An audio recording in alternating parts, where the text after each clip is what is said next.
Bom dia, galera, tudo bem? Bom, hoje nós vamos dar sequência aí na apostila, certo? Nós estamos vivendo aí um momento um pouquinho adverso, mas se Deus quiser, logo logo nós sairemos dessa e tudo voltará à sua normalidade, beleza? Dando sequência na apostila, eu vou começar aqui com vocês agora a parte B. Na verdade, começar não, né? Nós vamos dar sequência na parte B. Então, essa aula é referente às aulas 11 e 12 da parte B, página 204 da apostila, beleza? Então, ó, página 204, 205, 206, 207, já contando a parte da teoria e também dos exercícios, beleza? Bom, essa parte B da apostila, nós estamos trabalhando um pouco com a questão da cinética química, beleza? Bom, mas o que fala a cinética química? Cinética tem a ver com velocidade, certo? Vocês já devem ter visto isso em física, né? Inclusive, no ano passado, nós trabalhamos muito a questão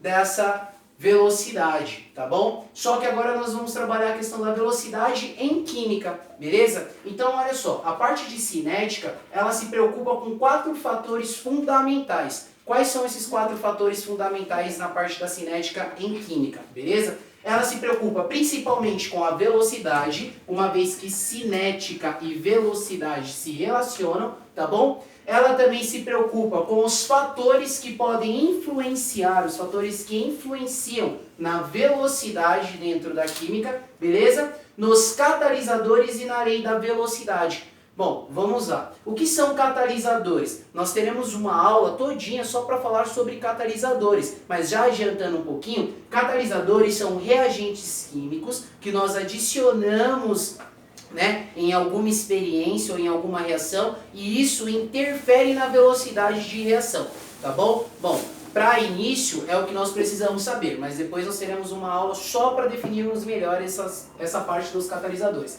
E tem também a questão da lei da velocidade. Nós veremos no futuro que tem, né, reações que é de primeira ordem, segunda ordem, terceira ordem e até quarta ordem. A ordem da reação indica o quão rápido é uma reação química, beleza? Também teremos uma aula para definir o que é direitinho essa lei da velocidade, tá bom? Hoje nós vamos começar com esse primeiro fator aqui, que é a velocidade e como calcular a velocidade média de uma reação em química, beleza? Bom, para isso eu preciso que vocês entendam uma primeira situação, tá bom? Bom, o que é uma reação química? Uma reação química é sempre quando eu tenho corpos diferentes, matérias diferentes, que entram em contato e se transformam em uma outra matéria, certo? Há uma transformação de matéria, é o que seria um fenômeno químico, beleza? E em uma reação química eu sempre tenho 2 partes fundamentais. E você que é meu aluno já sabe, porque nós estamos trabalhando isso desde o nono, desde o primeiro ano. Em uma reação química nós temos sempre o que eu chamo de reagente, que eu abreviei aqui por R, certo?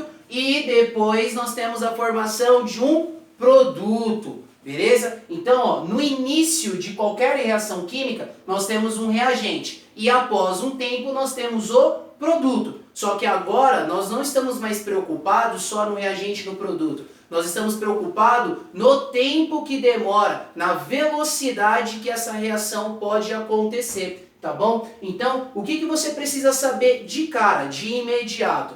Toda reação química, ao ter um reagente e um produto, você já tira a primeira conclusão. Eu montei um gráficozinho aqui para nós fazermos uma análise, certo? Esse gráfico aqui tem descrito nos seus eixos o quê? Concentração, né? Isso daqui, ó, é a representação de concentração, beleza? Então, ó, eu tenho concentração por tempo. Concentração do quê? Do reagente do produto que eu estou trabalhando. E o tempo é o tempo de reação. O quanto vai demorar, o quanto é veloz essa minha reação química. Tudo bem? Bom, vamos fazer aqui uma análise para tirar aquela conclusão que eu falei sobre reagente e produto, beleza? Perceba, aqui, ó, é o tempo inicial da minha reação química. Perceba, quando eu falei que nós temos reagente e produto, sempre no início eu tenho reagente. Então eu não tenho produto. Demora um tempo para que os meus reagentes, né, sejam consumidos para que no final eu tenha a formação do meu produto. Então no início de reação, Perceba, né? Olha aqui, ó, o eixo da concentração. Eu tenho máxima quantidade de reagente. Então, no início, eu tenho máxima quantidade de reagente. E não tenho nada de produto. Ó. Vou colocar aqui o Pzinho de produto para essa linha. E essa daqui, ó, é máxima concentração de reagente. Então, o que acontece? Conforme o tempo vai passando, o meu reagente vai sendo consumido e, ao mesmo tempo, o meu produto vem sendo formado. Agora, ó, cá entre nós, você sabe qual é a primeira lei da química? Lei de Lavoisier, lei ponderal. Na natureza, nada se cria, nada se perde, tudo se transforma. O que eu quero, né, me referir quando eu afirmo essa lei, né, essa lei ponderal que é em relação a Lavoisier? Não adianta você colocar, por exemplo, 1 quilo para reagir e esperar que vai ser formado, por exemplo, que serão formados 2 quilogramas. Isso não existe. Se você coloca, por exemplo, 2 quilos para reagir, não tem como você formar 4. Por quê? Olha a lei de Lavoisier. Repete comigo aí da sua casa novamente. Na natureza, nada se cria, nada se perde. Porém, tudo que eu tenho se transforma. Eu posso, por exemplo, pegar um bolo, aí eu coloco lá, por exemplo, farinha de trigo, ovo, leite, manteiga, mexo toda aquela massa. Se aquela massa, por exemplo, dá 500 gramas, depois de transformado toda aquela massa, vira aquele bolo pronto, o bolo tem que ter 500 gramas, que é a mesma quantidade de massa que você que você colocou para reagir. Por quê? Depois que o bolo está formado, o leite continua lá, a massa da farinha de trigo continua lá, o ovo continua lá, o leite também continua lá. Nada se perdeu, nada se criou, porém tudo se transformou. Então, voltando aqui, ó, máxima concentração de reagente no início, nada de produto no início, certo? Então o que acontece? Conforme o meu reagente vai sendo consumido, o meu produto vai sendo formado. E isso tem mais, tá? À medida que eu consumo 10 gramas de reagente, quanto que eu formei de produto? 10 gramas. Porque se está saindo 10 de lá, está chegando 10 aqui. À medida que consome 20 gramas de reagente, eu estou formando quanto de produto? 20 gramas. E aí essa reação vai acontecer por um determinado tempo. É claro que esse daqui foi só um exemplo que eu passei. Existem diferentes tipos de gráficos para diferentes tipos de reações. Porque cada reação química tem uma característica diferente uma da outra. Beleza? Bom, nesse gráfico aqui dá para perceber o seguinte, ó. Acompanha aqui a linha do produto, ó. A linha do produto terminou em cima, certo? E a linha do reagente terminou embaixo. Isso significa que essa foi uma reação em que eu tive uma concentração de produto superior à concentração de reagente. Mas não é óbvio. O reagente ele não tem que se consumir para formar o produto, então é meio ilógico nós termos uma reação onde talvez quando ela termine, a concentração do reagente, a massa do reagente, ainda seja maior do que a massa do produto.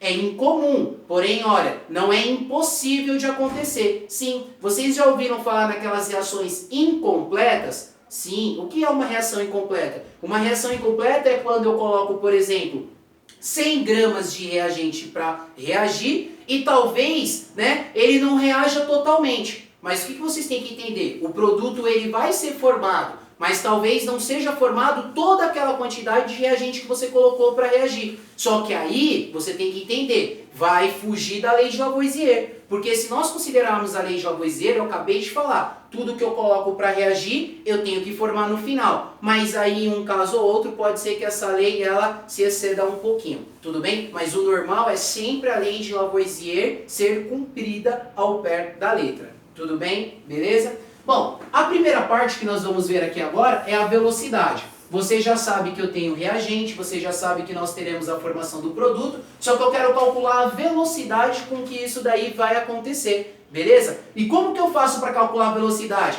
Vocês já viram isso em física, comigo, hein? Como que eu calculo velocidade média em física mesmo?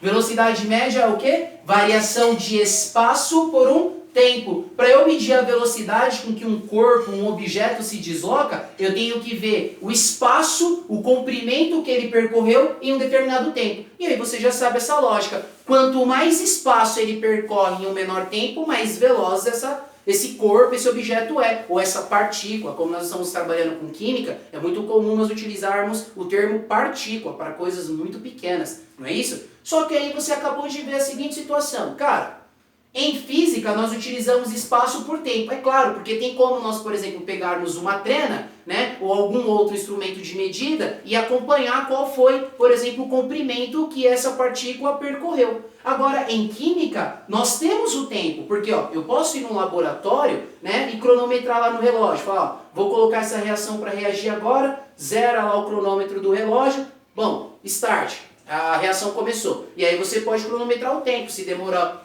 5 segundos, 10 segundos, 1 minuto, 1 hora, dias. Tem reações que podem demorar dias, semanas, como tem reações que podem demorar segundos, certo? Mas você tem um relógio para controlar. Só que nós não temos a variação de espaço, só que aí nós podemos adaptar. Nós pegamos essa fórmula da física e adaptamos em química. Nós não temos variação de espaço, mas nós temos o quê? O tempo nós temos e nós temos quantidade. Nós temos quantidade de reagente, nós temos quantidade de produto. Então, o que eu posso fazer? Adaptar essa fórmula. Ao invés de ser variação de espaço por tempo, em química nós podemos ter variação de quantidade por tempo. Isso. Então, para calcular a velocidade média em química, é assim, ó, mamão com açúcar, é igual comprar pão na padaria. É só você colocar variação de quantidade por tempo, e você tem a quantidade que você colocou. Como que eu tenho a quantidade? Ora, eu vou lá com vocês no laboratório e falo, vamos montar uma reação química.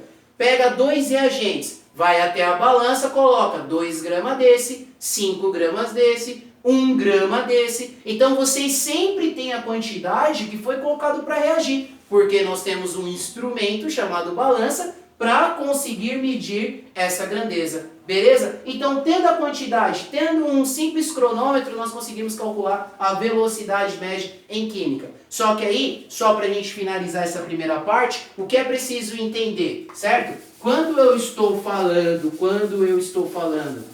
de velocidade, você tem que entender esse termo de variação, não é? O que seria esse termo de variação? Lembra, ó, velocidade média em física, não é variação de espaço por variação de tempo? Essa variação é o quê? É o espaço final menos o espaço inicial, dividido pelo tempo final menos o tempo inicial. Só que como agora nós estamos em química, a velocidade média é variação de quantidade, ó, delta Q, Qzinho de quantidade, tá bom? Concentração, dividido pela variação de tempo. Só que presta atenção, em química, obrigatoriamente, nós temos que utilizar essa representação em módulo. Por quê? Porque quando eu afirmo que eu tenho um módulo, eu me obrigo a encontrar um resultado positivo. Porque seria ilógico achar uma quantidade negativa. Por exemplo, você vai lá na balança pesar, por exemplo, açúcar e você acha menos 2 gramas de açúcar.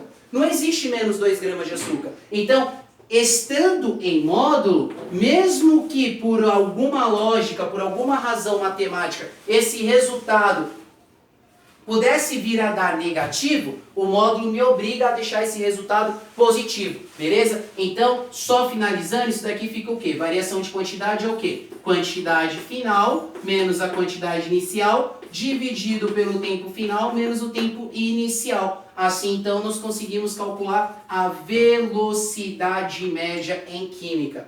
Beleza, galerinha? Tudo bem? Essa foi a primeira parte. Fiquem atentos, daqui a pouco vem parte 2 e parte 3 de cinética química com o desenvolvimento da matéria, beleza?